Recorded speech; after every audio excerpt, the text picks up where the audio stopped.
আমি সাংবাদিকদের সম্মানার্থে যে কথাগুলো বলেছিলাম ওখানে প্রায় 6 মিনিট, সেখানে মাত্র 25 সেকেন্ড দিয়েছে, আর 5 মিনিট 35 সেকেন্ড কেটে দিয়েছে। মানুষ তো এমনি ভুল বসবে। আর এটা শোনার পরে আগা নেই মাথা নেই, এই যে কিছু পীর নামে কলঙ্ক, এগুলো আমি কলঙ্কই বলি।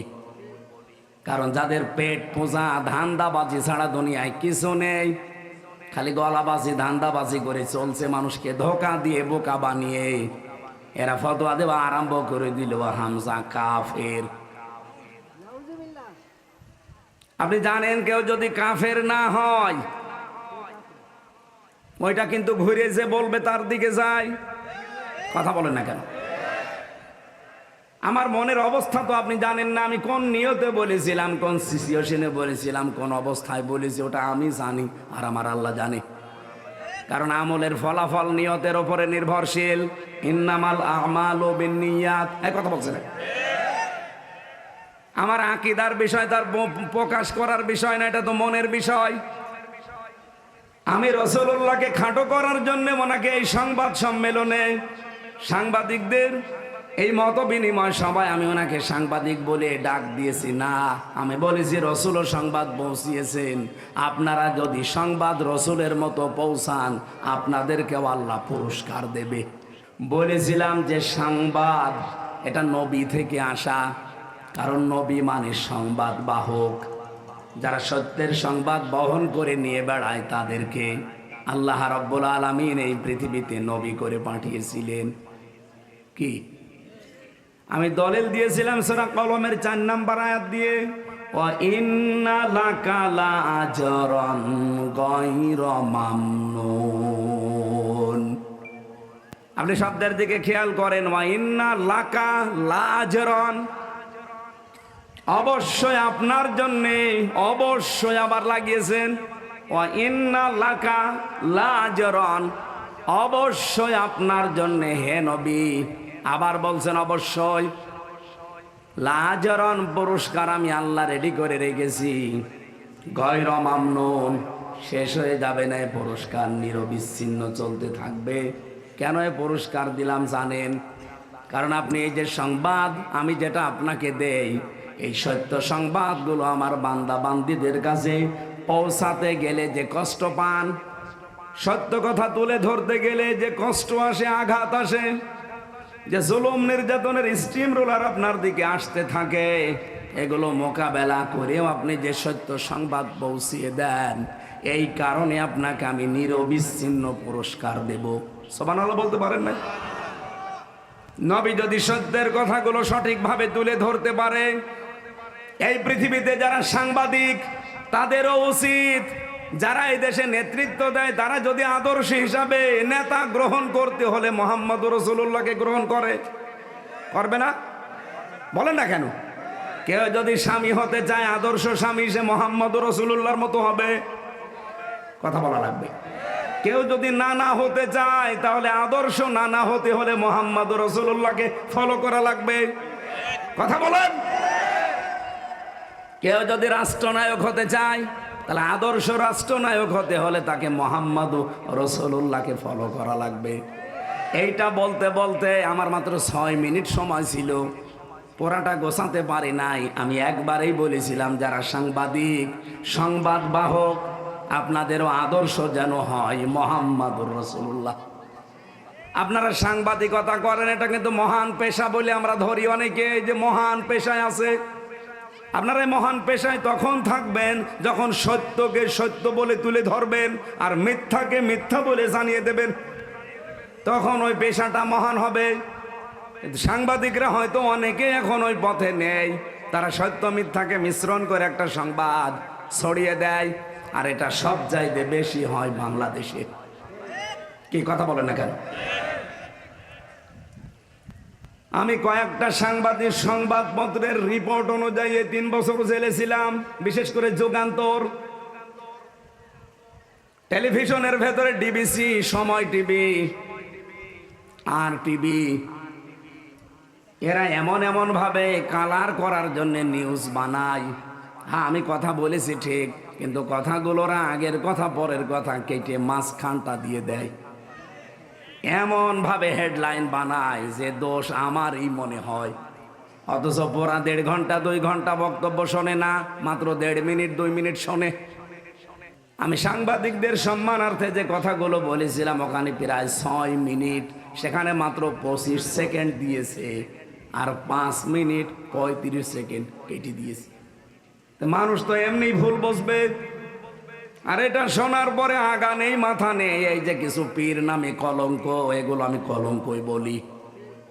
কারণ যাদের পেট পূজা ধান্দাবাজি ছাড়া দুনিয়ায় কিছু নেই, খালি গলাবাজি ধান্দাবাজি করে চলছে, মানুষকে ধোকা দিয়ে বোকা বানিয়ে এরা ফতোয়া দেওয়া আরম্ভ করে দিল, হামজা কাফের। আপনি জানেন কেউ যদি কাফের না হয়, ওইটা কিন্তু ঘুরে যে বলবে তার দিকে যায়। কথা বলেন না কেন? আমার মনের অবস্থা তো আপনি জানেন না, আমি কোন নিয়তে বলেছিলাম, কোন সিচুয়েশনে বলেছিলাম, কোন অবস্থায় বলেছি, ওটা আমি জানি আর আমার আল্লাহ জানে। কারণ আমলের ফলাফল নিয়তের উপরে নির্ভরশীল। ইন্নামাল আমালু বিন্নিয়াত, এই কথা বলছেন। আমার আকীদার বিষয় তার প্রকাশ করার বিষয় না, এটা তো মনের বিষয়। আমি রাসূলুল্লাহকে খাটো করার জন্য ওনাকে এই সংবাদ সম্মেলনে সাংবাদিকদের এই মত বিনিময় সভায় আমি ওনাকে সাংবাদিক বলে ডাক দিয়েছি না, আমি বলেছি রসুল সংবাদ পৌঁছিয়েছেন, আপনারা যদি সংবাদ রসুলের মতো পৌঁছান আপনাদেরকেও আল্লাহ পুরস্কার দেবে। এই কথাটা ভুল কিসের? আপনি কাটছাট করে শুনলে তো ভুল মনে হবে। এটা নিয়ে সারা দেশে কিছু মানুষ যারা কুয়ার ব্যাং, চার দেওয়ালের মাঝে যাদের অবস্থান, এরা ফতোয়াবাজি আরম্ভ করে দিল। কেন নবীকে সাংবাদিক বলল? অথচ নবী শব্দের শাব্দিক অর্থ হচ্ছে সংবাদ বাহক। যারা সংবাদগুলো বহন করে নিয়ে বেড়ায় তাদেরকে বাংলায় সাংবাদিকই বলে। উনি আমারে বলছে আমি সাংবাদিক নবীকে বলি না, বলি মেসেঞ্জার। মেসেঞ্জার মানে কি? মেসেঞ্জার তো আরো খারাপ শব্দ। ব্যাংকে যতগুলো পোস্ট আছে দেখবেন তার একটা পোস্ট আছে মেসেঞ্জার। এই যে চা মাটি নিয়ে দেয় পানি মানি, খুব ভালো পোস্ট। এই কথা বলছে না কেন? রসুল শব্দটা এসেছে রসুলুন থেকে রেসালাত। এই রেসালাত শব্দের শাব্দিক অর্থ হচ্ছে পিয়ন। সংবাদ বহন করে যারা নিয়ে যায় তাদেরকে পিয়ন বলা হয়। কথা বলে না কেন? কিন্তু রসুলুল্লাহকে পিয়ন আপনি বলতে পারবেন না। এই হিসাবে আমি যদি মুখ ফসকে বলেও ফেলি রসুল্লাহ বা নবী মানে সাংবাদিক, আমি তো সরি বলেছি, আমি তো মাপ চেয়েছি। এমনকি রাতে তাহাজ্জুদ পড়েও আমি মাপ চেয়েছি। আমি আশা করছি আমার আল্লাহ আমাকে মাফ করে দেবে। কিন্তু আপনি কাফের বলে কি করলেন? আমার মনের অবস্থা আপনি জানেন না। আন্দাজে কাফের ফতোয়া দিয়ে আপনি এখন নিজেই কাফের। আজকে ফেসবুকে একজন লিখেছে অমক পীর সাহেব কাফের, আসলেও কাফের। এত ফতোয়া আসে আপনার ফতোয়া তো হাসিনার বিরুদ্ধে শুনি না, আপনার ফতোয়া ডক্টর জাফর ইকবালের বিরুদ্ধে শুনি না, আপনার বিরুদ্ধে ফতোয়া তো ওবায়দুল কাদেরের বিরুদ্ধে শুনি না, আপনার ফতোয়া শাহিন চাকলাদারের বিরুদ্ধে শুনি না। আপনার যত ফতোয়া সব আমির হামজা আর মিজানুর রহমান আজহারীর বিরুদ্ধে। আপনি যে নাম নিয়ে বসে আছেন, এই নামটাই তো আমার কাছে মনে হয় যে এটা একটা নতুন জিনিস। ইসলামে পীর বলে কিছুই তো আমরা পাই না। কিসের পীর আপনি? আমি আপনাকে ছোট খাটো করার জন্য না, পীর শব্দটা যে নিয়েছেন এটা কোন জায়গায় আছে বলেন? আপনি যে বলছেন নবীকে সাংবাদিক বলা যাবে না, মেসেঞ্জার বলা যাবে কোন ফাঁকে? আপনি যে নিজেই বললেন নবী মেসেঞ্জার। এই কথা বললে নবীর সম্মান আরো খাটো হয়। ব্যাংকে যারা পানি চা টেনে দেয় তাদেরকে আমরা মেসেঞ্জার বলি। এরকম একটা পোস্ট আপনি নবীর নামে লাগিয়ে দিলেন। আর সাংবাদিক যে কত উপরের পোস্ট, সেটাকে আপনি ফালতু শব্দ বললেন। উল্টা পাল্টা নাম দিয়ে আবল তাবল করে আমারে নাই ছোট করেন। কিন্তু সারা পৃথিবীর যারা হক্কানি সাংবাদিক, যারা ন্যায় পরায়ণতার উপরে টিকে আছে, সাংবাদিক মাহমুদুর রহমানকে আপনি খাটো করেছেন। এক কথা বলছেন না কেন? সাংবাদিক ইলিয়াসকে আপনি খাটো করেছেন। সাংবাদিক কনক সরোয়ারকে আপনি খাটো করেছেন। যারা জীবনের উপরে রিস্ক নিয়ে সংবাদগুলো প্রচার করে সেইটাকে আপনি ফালতু বললেন। আমি যে কথা তুলেছিলাম এটা বোঝানোর জন্য বলছি, খেলাফতের দায়িত্ব পালন করা দরকার জমিনে। আজ হাজারো পীর এই দেশে, 48,000-এর ওপরে পীর। আমি তো যতটুকু খোঁজ রাখি পৃথিবীতে এমনও দেশ আছে যে 48,000 মানুষও নেই, অথচ পীর এই দেশে 48,000। এত পীর, একটা কেউ রাজপথে পাওয়া যায় না, জমিনে পাওয়া যায় না। নর্থ সাউথ বিশ্ববিদ্যালয়ে কোরআনের উপরে লাঠি দিয়েছে, থুতু দিয়েছে, সেখানে ফতোয়াবাজি করতে পারো না। 48,000 পীর যদি একবারে রাজপথে নেমে বলে এর বিচার না হলে কেউ দরবারে ফেরত যাব না, বিচার কালকেই হবে। কোথায় আছেন আপনি? আপনি তো শুধু ভড়ি আর জব বানিয়ে ব্যস্ত আছেন। আপনি বলেন তো বাংলাদেশের একটা পীরকে দেখান যার ভড়ি বড় না, দেখান। আমি তো যতগুলো দেখেছি ওদের ভড়ি আর জহব্বা ছাড়া কিছু পাইনি। এত বড় বড় ভড়ি, যেটা ফতোয়াবাজি করে কাফের বলে, ওরও ভড়ি এরকম। চেয়ারে বসলে মনে হয় যে মাগুর মাছ, পেট মোটা মাছ।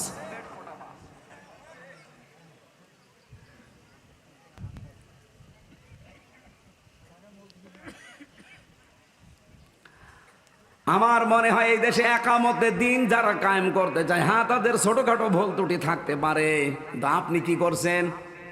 তাদের মতো এই 17 বছর জেল জুলুম সহ্য করেছেন, একটা বার জেলে গেছেন আপনি? রিমান্ড কি বোঝেন? 11 ঘন্টা আমার টাঙিয়ে রেখেছিল উল্টো করি, মাথায় দড়ি দিয়ে। আপনারা কয় ঘন্টা টাঙিয়েছে? বলো রসুলের মর্যাদা রাখে না। রসুলের মর্যাদা ঠিক রাখতে গিয়েই তো 3 বছর জেল খাটলাম। আমি প্রথম তিনি যদি মেনে নিতাম যে ঠিক আছে বাবা শাহজালাল সব হালাল, 3 বছর না 3 ঘন্টা আমার জেলে থাকা লাগতো না। কুষ্টিয়া থেকে যখন নিয়ে যাচ্ছিল প্রতিমধ্যে আমারে ছেড়ে দিত, কারণ যাওয়ার সময় তো বারবার আমারে বলছিল ছাত্রলীগের শুধু ওলামা লীগ বলে একটা দল ছিল, ওই সময় ছিল না, ওই দলের সদস্য হবেন শুধু বিশ্ববিদ্যালয়, বাকি আপনার কিছু করা লাগবে না, কারণ আপনি আসলে আমরা অনেক মানুষ নিয়ে আসতে পারবো, এই ধান্দায় ছিল তারা। আমি একবারে কাটছাট বলেছিলাম না, আপনারা যা ইচ্ছা তাই করতে পারেন। মিথ্যা মামলা দিয়েছেন এটা আমি জানি, যে আরো দিন, কিন্তু আমি সত্যের উপরে যেটা আমি বুঝেছি, এক চুলও আমার নড়াতে পারবে না। রিমান্ডের পর রিমান্ড দিয়েছে, প্রথম 5 দিন দিয়ে হয়নি, আবার দিয়েছে 5 দিন। আর রিমান্ডে কি সরাসরি জায়গায় আয়না ঘরে নিয়েছে, মাটির নিচে। আমি দেখতাম ওই জায়গায় হঠাৎ রাত 2টার সময় 5-7 জন মুখ বান্ধা আমার পাশ থেকে একজনকে বলছে ওঠেন ওঠেন, মানে এখন বাজে রাত 2টা, কোথায় যাব, চলেন। ও মনে করছে ছেড়ে দেবে, পরে বের করে নিয়ে খাঁচা থেকে হঠাৎ মাথার উপরে কালো কাপড় লাগিয়ে পেছনে হাত হ্যান্ডকাপ দিয়ে বেঁধে দিল। কান্নাকাটি করছিল মাটির নিচে। আমি সত্য কথা বলছি, এই যে কোরআন আমার সামনে। আমারে বলছে হামজা ভাই গেলাম, এরা যে কি করবে আমার বোঝা হয়ে গেছে। মুখ আমার যখন বেঁধে ফেলেছে কালো কাপড় দিয়ে, হাত যখন পেছনে বেঁধে ফেলেছে, 4-5 জন মিলে নিয়ে যাচ্ছে, তার মানে আমি বুঝে ফেলেছি আমার জীবনের শেষ দিন। এইরকম সিচুয়েশন আমি নিজে ফেস করে এসেছি। আর আপনি ফতোয়াবাজি করেন বসে বসে না।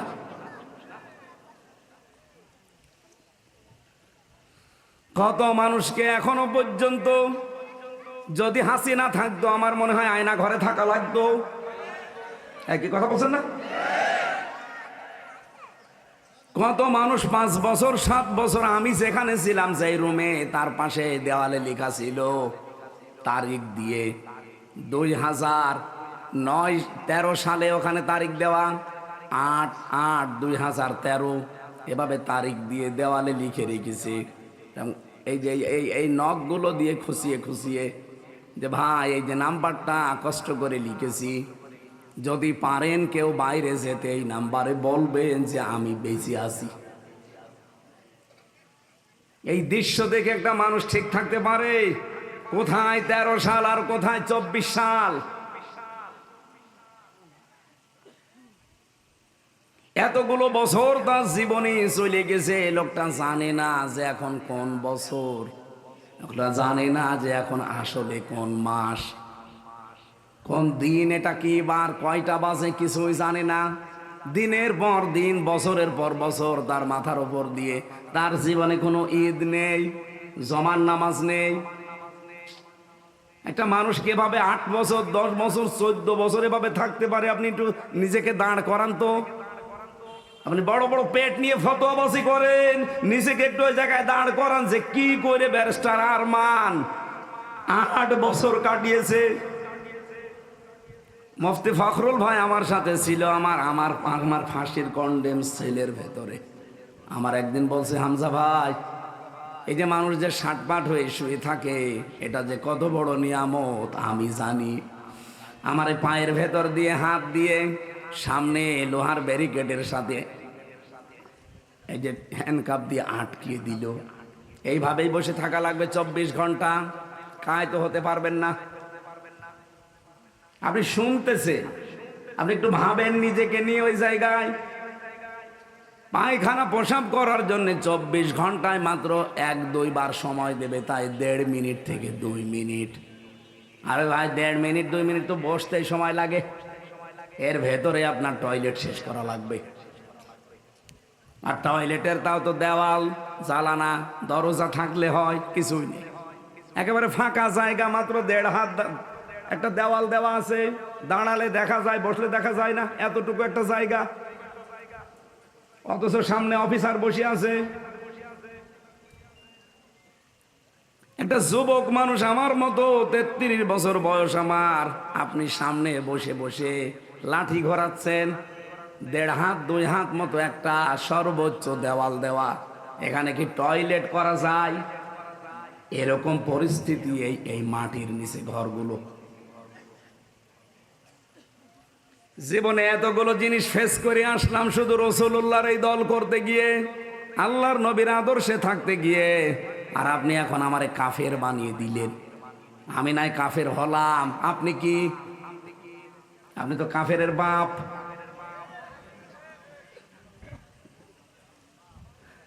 ঝড়ি নিয়ে বসে আছেন, কাফের বলবো সারে তারে। আমার এবছর দিয়ে আরম্ভ করলেন, আগামী বছর মনে হয় হাফিজরে দিয়ে আরম্ভ হবে, কারণ ও তো ফতোয়ার ঝড়ি নিয়ে বসে আছে। আপনি জামাত ইসলামের বিরুদ্ধেও বিষোদ্গার করেন যে 80 বছরে নাকের তাদের কোনো অর্জন নেই। আপনার নজরে পড়ে না অর্জন? এদের এত হাসপাতাল, এত ব্যাংকিং ব্যবস্থা। বাংলাদেশ জামাত ইসলামী এই দেশে যা করেছে, 73টা দল এই দেশে, সবাই যদি এভাবে করতো, এই দেশ সোনায় সোহাগা হয়ে যেত। আর ওর চোখেই পড়ে না যে এদের নাকি কোনো অবদানই নেই।